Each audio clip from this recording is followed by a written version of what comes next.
Hi friends.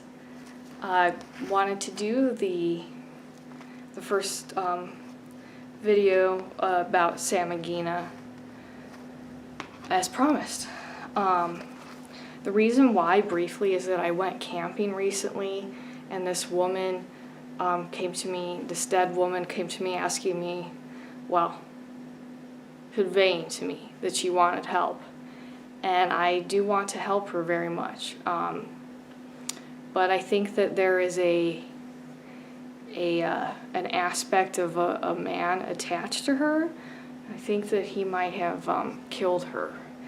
And I really do want to have some necromantic spirits on my side to work with. And I'm also searching for the grave of my biological grandfather. I just found that out last year about the circumstances with him. Obviously not being married to my grandmother. And, you know, hey, what can I say?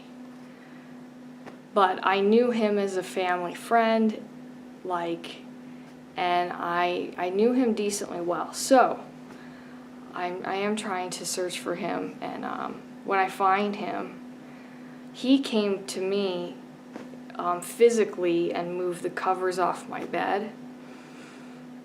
But when I was younger, that would really scare me because of the evil intentions behind that guy who was the ghost of a murderer. And that I've been choked by that ghost in my sleep as a kid.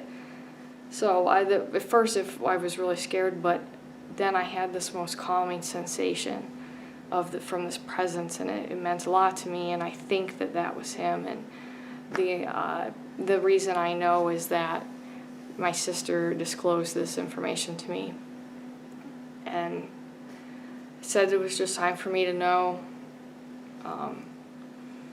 So she said he came to me, and she's an electrical engineer, so she's very logical, but then she said with the paranormal growing up, she was like, I really didn't experience like you did, but it felt like somebody was watching me all the time, and I didn't like that. And when somebody's watching you, it's just like when a living person is in your space and they are watching you and invading your privacy, you just know.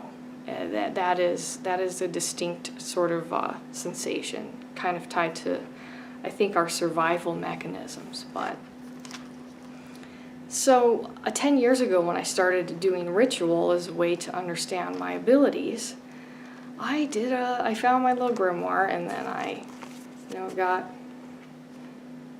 my little thing for Samigina, or as I had written, Gamagin, and back then.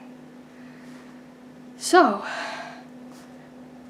Gamagin, or Samigina, as I almost want to call her Samigina because she's feminine to me now. She wasn't. I didn't extensively work with the Goetia like I do, so this was one of the very first sigils I ever drew, and I like it.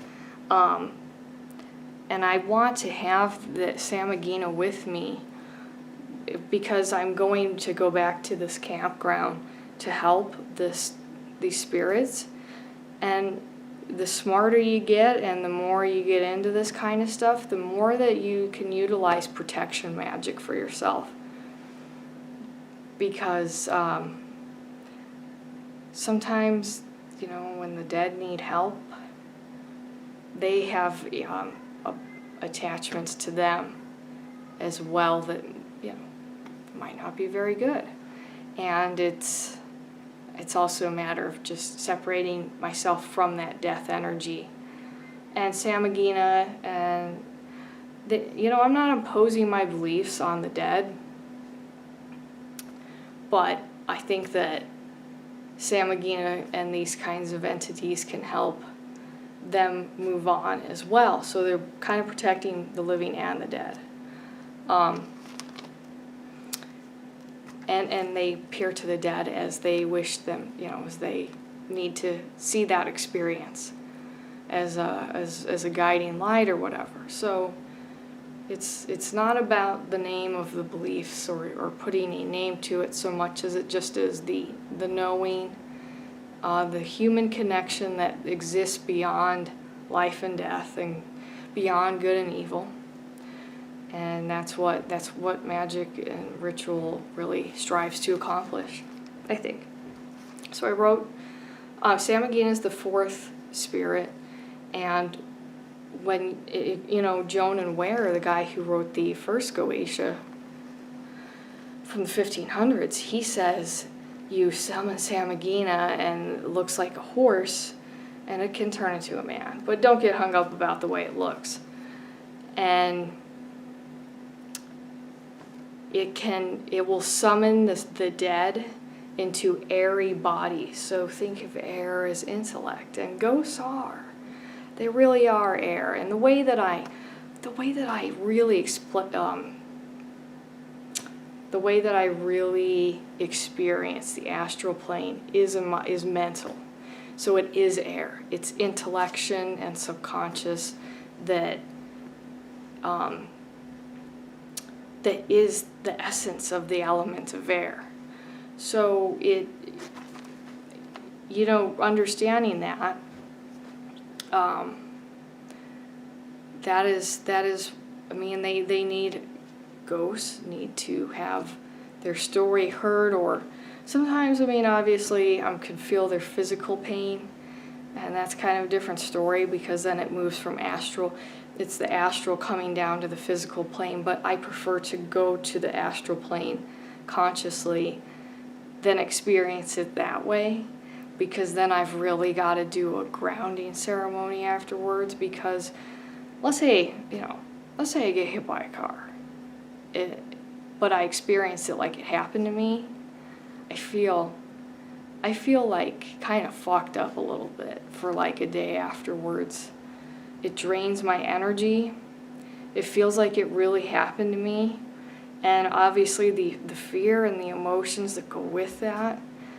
And I really know, though, that it is helping. If that's the way that experience needs to happen, that's okay with me. I just do set boundaries so that the dead people can't come and bother me at all hours of the night. That's the protection, right? And Samigina is part of this element. Despite what you think, I want to use Samigina to protect me. So another aspect that Joan Ware talks about is that Samigina can communicate through people who drown at sea. And in my last life, my son was an alcoholic, and my great-grandfather now, and he got really drunk and he fell off of a ship, and they recovered his body, washed up with the tide. So, and because this magic kind of comes from that as well. My last life, I'm going to really try to become a stronger version of that, and in some way, of course, my son/grandfather is probably going to reincarnate in some way in my life. The relationship exactly doesn't matter, but for now, it's a strong earthy connection that I can have to Samigina because of, and kind of looking into it symbolically, losing somebody to the water is really emotional. And especially in the way he died, he literally drowned in alcohol, and he drowned in his emotional problems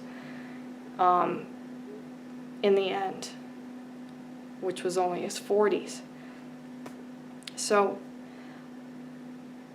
I want to heal him, and also work with whatever aspects of him are close to me or left for me to access that information so that it can help protect me when I'm going to go work with this woman I'm going to go back out to the campgrounds. So I just said, Mother, I am the mother and the daughter of he who drowned, and I invoke your assistance for necromantical purposes. The souls who remain tied to the physical plane, I offer my incarnation as a vessel. Through universal suffering, we strive toward individuation. And I wrote that in my early 20s. It was really neat to find that. So, now, briefly, Samigina's tarot is said to be the Five of Pentacles. And Samigina likes silver and the color purple and the moon. Now, I love the moon anyway. I feel compelled to go out and enjoy the full moon. And I don't like even when I was a kid, I don't like gold jewelry. I want silver, and like my little necklace, a little choker is silver. I really like silver anything. Samigina is a really good fit for me, and she has been appearing to me a little bit more, and I've had a couple of I've heard some unexplained knockings, and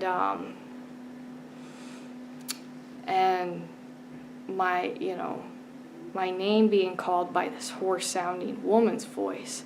And then I had that experience of going to the astral plane and seeing Samigina on the astral plane before me. And she's a woman, and that's really cool, because I perceive many kinds of gods and spirits as male, but not, this is going to be, and then with her connection to the moon, menstruation, and silver is the element of the moon. Silver is recessive, like feminine energy. It takes in and absorbs the emotions so that it can be this vessel. And that is what the essence is of this necromantic spirit here that I'm invoking to work with me. So I really like to have that understanding, and because Samigina likes purple, I have my amethyst. And I love amethyst. So I guess you probably now know my two favorites would be silver and amethyst. But, other rocks, I like them. I wear lots of hippie rock jewelry, but I'm never going to get tired of amethyst, ever. Period. So, yeah, that's, I've been,